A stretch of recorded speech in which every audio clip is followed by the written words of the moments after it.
We want to take you now to Florida, where officials are giving a live update on the deadly building collapse in Surfside. To make progress on the site of the collapse, one shared purpose: to bring closure to the families who are waiting for news of their loved ones. We were forced to pause work briefly at around 7 a.m. due to lightning strike, but the work resumed within an hour. We do expect bad weather throughout the day, but our recovery efforts will continue.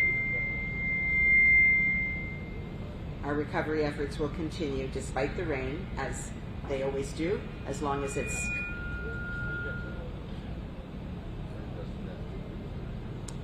Our recovery efforts will continue throughout the day despite the inclement weather, as long as it is safe for the responders.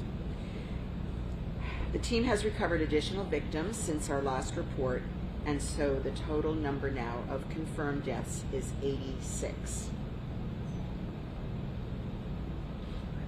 Please pray for all of those who've lost loved ones and whose hearts are broken from this unspeakable tragedy, and for those who are still waiting. We've also made more identifications, and our police and our medical examiner are working around the clock to do everything possible to identify victims and then to very, very quickly notify next of kin. 62 victims are now identified, and 61 next of kin notifications have been made. And we're continuing the work on the audit of the list to get as accurate account as we can for those unaccounted for. And at this time, by cross-referencing names with the U.S. Postal Service, driver's license, the building roster, and more, 211 people are now accounted for. 43 people are potentially unaccounted for. It's also important to note that we can only truly account for a missing person who is deceased once the identification is made. As all of these efforts continue, the numbers will continue to change. Our Family Assistance Center is continuing to provide a multitude of services to all the families daily. They have now served 186 unique families. And finally, I want to provide an update on the ongoing work to monitor the environmental impacts for the safety of our first responders. Hazardous materials technicians are constantly sampling and monitoring the air quality, and all first responders on the pile and in the surrounding area wear proper protective gear, including masks. We also started testing very early on for asbestos, and we continue monitoring, and so far we have found no evidence of asbestos on the site. I want to thank everyone around the world and here at home from the bottom of my heart who have been caring for us every day for the last 16 plus days, and especially to the extraordinary teams from our local community and state and around the country who are part of the largest ever non-hurricane emergency response effort in Florida's history, and especially the first responders who tackle the pile with the same dedication on day 17 as they did on day 1. Buenos días, aquí estamos en el día 17. Los esfuerzos de búsqueda y recuperación continuaron durante la noche y el día mientras nuestros equipos trabajan incansablemente para avanzar en el colapso. Estábamos obligados a detener brevemente el trabajo a las 7 de la mañana debido a un rayo en el área. Sin embargo, la operación se reinició dentro de una hora. El equipo ha recuperado víctimas adicionales desde nuestra última sesión. El número total de muertes confirmadas ahora es 86. Por favor, oremos por aquellos que hemos perdido y aquellos cuyos corazones se han roto por esta tragedia inimaginable. También hemos hecho más identificaciones, ya que nuestros equipos de policía y médicos forenses trabajan las 24 horas del día para identificar a las víctimas y notificar a las familiares más cercanas lo más pronto posible en persona. ¿Cómo se hacen las identificaciones? Lo más pronto, tan pronto que lo hacen las identificaciones. Actualmente se han identificado 62 víctimas y se han realizado 61 notificaciones a familiares. Ahora se contabilizan 211 personas con 43 personas potencialmente desaparecidas. Gracias desde el fondo de mi corazón a los equipos extraordinarios de nuestra comunidad local, estatal y en todo el país que forman parte del mayor esfuerzo de respuesta a emergencias sin huracanes en la historia de Florida, y especialmente a los primeros socorristas que aborden la pila con el misma dedicación en el día 17 que hicieron el día 1. Gracias.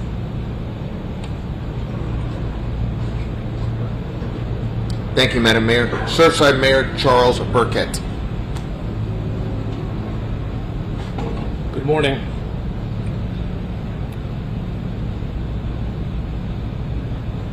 I spent a good amount of time this morning at the collapse site. The progress there remains intense. Much of the original pile is now at ground level or below. The intense pace is, however, creating a huge amount of dust in spite of the significant rain downpour that has just now stopped and will probably continue. There are two different operations underway now at the site. One at the original collapse site, working very carefully to recover victims, and the other at the more recently collapsed remaining building to quickly remove the rubble. It's astounding the pace at which they're working and getting that rubble out of there. Given the current pace, it appears very likely that the site will be cleared a lot sooner than many expected, at least as it pertains to the area where the remaining building was demolished. Lastly, while we continue to support the families with every resource we have, including financial resources through support.surfside.org, I want to announce that I'm working to put together a fund for our downtown businesses who have been shut down during the entire time this tragedy has been unfolding.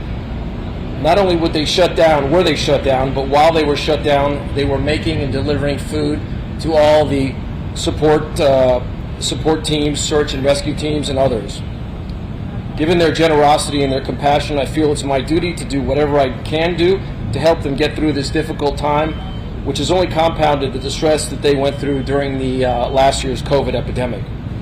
Lastly, I've been sent some beautiful and loving items personally, supporting the families impacted by this catastrophe. I've personally delivered those items of support to the memorial wall, which will be incorporated into that wall.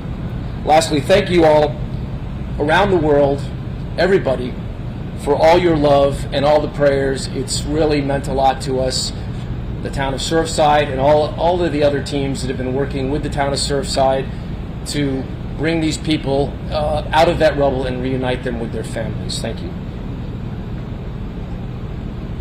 Thank you, Mr. Mayor. Surfside Vice Mayor Tina Paul. Thank you. Shabbat Shalom. Today is the Sabbath, and I just wanted to speak about praise and gratitude, because that's, in representing my community, we have nothing but praise and gratitude for all the help we've received from everybody, those standing with me here today, from all the agencies that have come to help us. I wanted to speak about the prayers that were said on Wednesday night from the servants of the pierced hearts of Jesus and Mary, and also all the rabbis and priests that have joined in prayer for our community. Yesterday there was a prayer circle at the site with the rabbis, and we were all there. We lit candles of your site for memory of those victims that we have. And last night I was at the prayer service at the Seaview with the families and the Israeli Defense Forces, the Israeli IDF rescue team. They explain the process of how they find people. They call them souls. They don't call them bodies. They wrap them in a blanket with care. They've dug for 8 hours to be able to get one person intact. They led this prayer service, and it was very moving. And tonight they will be leaving Surfside. They will be marching at 7 p.m. from the site to the sea view. And I just wanted to thank the Israeli defense team, the Yedidim group that has come to feed them, that have worked tirelessly 24 hours a day to feed the rescue workers that have worked 24 hours a day. I want to say Shalom Chaverim, which means go in peace, my friends, our friends. We've become friends with so many people in this community that have come to help us. And Lehitraot, we'll see each other again. Thank you so much for being with us, standing with us. We are not alone, and I appreciate that so much on behalf of my community. Thank you, Madam Vice Mayor. Creole translator Lionel Letterbourg. Bonjour tout le monde. Jeudi, ça fait nos 17e jour depuis l'accident est arrivé. Et l'équipe nous continue à travailler, genre que nous avons fait pendant tout le jour qui est passé. Nous, jeudi, nous sommes capables de dire que nous continuons à découvrir l'autre victime qui porte quantité que nous gagnons à 86 kounier. Et il y a encore une recherche qui a faite pour vérifier l'identité monde que on dit qui potentiellement peut trouver. Pour le moment, nous sommes capables de confirmer que nous gagnons 211 monde que nous joignons et gagnons quantité qui potentiellement peut rejoindre c'est 43. Il a continué à travailler avec auditeurs, avec tout spécialistes pour être sûr que les gens que nous joignons, ils vérifient l'identité, ils vérifient le permis de conduire, ils vérifient l'adresse postale pour tout le bagage capable de sortir correctement. Pour le moment, nous continuons à faire assistance à la famille qui certainement continuent besoin de ça. Pour le moment, nous avons 186 familles que nous avons déjà aidées et nous avons continué même genre. Qualité air dans la zone, nous voulons assurer nous que nous tirons qualité air là pour les gens qui travaillent dans l'espace là, particulièrement les gens qui premier répondeur. Nous voulons assurer que qualité air et nous travaillons sur ça, même genre que nous avons fait avant. Nous disons un grand merci à l'équipe nous qui a travaillé de manière inlassable depuis le premier jour. Je dis à nous dans le 17e jour là, de continuer à travailler encore. Un grand merci à eux tous. Thank you, Mr. Larabout. And joining us here to answer questions is FEMA Federal Coordinating Officer Tom McCool, Florida Division of Emergency Management Director Kevin Guthrie, Miami-Dade County Emergency Management Director Frank Rollison, Miami-Dade Police Department Director Freddie Ramirez, and Miami-Dade Fire Rescue Chief Alan Comiskey. First question, ma'am. Yes, Mayor Burkett, you talked about part of the site being cleared faster than perhaps anticipated. Can you elaborate on what that process entails? Are you trying to basically remove all the rubble of the demolished section, and when would that be cleared? I think it would be more appropriate for Chief Comiskey to answer that question. Thank you. Good morning. In regards to clearing the demolished pile in the Alpha Division, we say a lot of that we're moving just to one assist in regards to our recovery efforts on the rubble pile itself. So both were adjacent to each other. So as we were delayering on the rubble pile itself, obviously now we're lower than the other area. So we want to continue moving that back and moving from the Alpha pile off-site so it continues to assist us in the delayering process overall. We're definitely at ground level and a few feet below, so we're continuing our efforts in the recovery effort and still don't have an exact timeline. Originally we were looking 14, 21 days out. I definitely, it's a sliding scale, as I mentioned yesterday. We're, don't have an exact, but we're definitely making progress. Sir? Mexico, Chief Ramirez, are the victims that are being recovered, are they being identified by the medical examiner on site? It's a combination. It depends on the condition of the family member, but most of it's at the ME's office.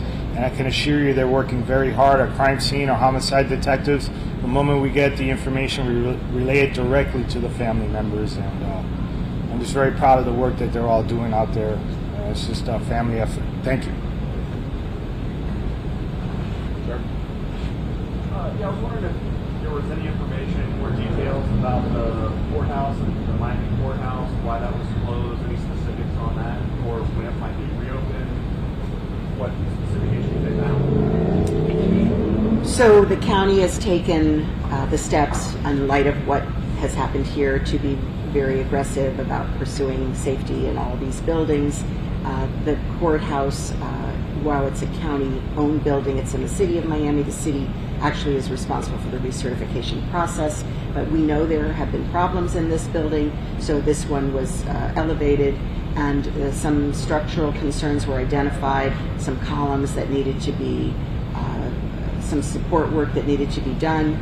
This was known and the activities had continued, but given the circumstances, we've already authorized that repair work to begin, and so hopefully it can be done quickly and then return to normal operations at the courthouse. Do you know how much of a disruption this is going to be as far as not being able to hear you, trial, whatever? Yeah, so they had only been back in that building about a week, coming back post-COVID. It's not post-COVID, but coming back with new COVID guidelines. So they have all everything they need to continue to operate remotely and also at other locations. So it should not disrupt substantially.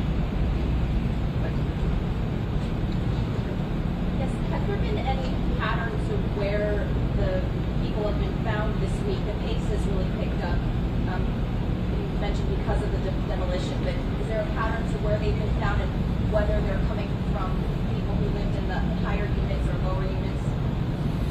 In regards to overall with our recovery efforts, it's all throughout the rubble pile. Definitely we've seen an increase in areas that we just weren't able to search earlier. So by removing, delayering certain floors throughout that area, that's why I think we're now seeing the increase in numbers of victims recovered. But there's not any one pattern to where they've been or what floor they're from? No, ma'am. I mean, they've been, unfortunately, all throughout the entire building.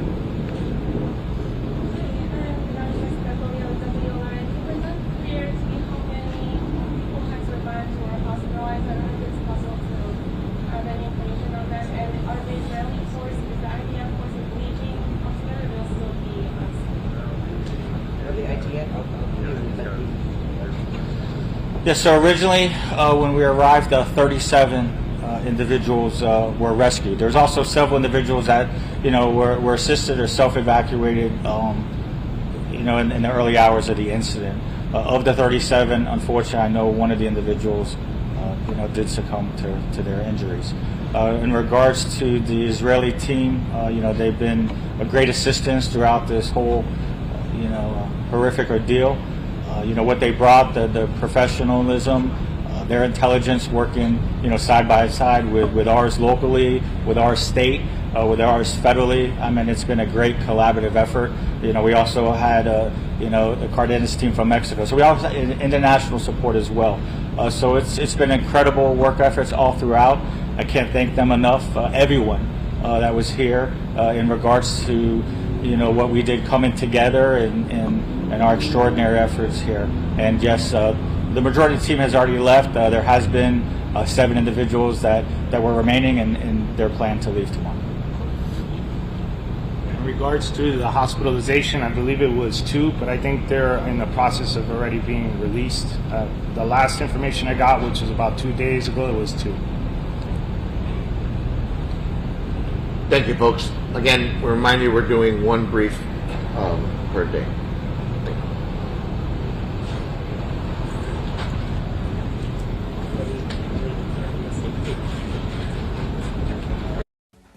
We've been watching officials in Florida update reporters on search and recovery efforts at the site of that building collapse. We'll have more news after a break. You're streaming CBSN.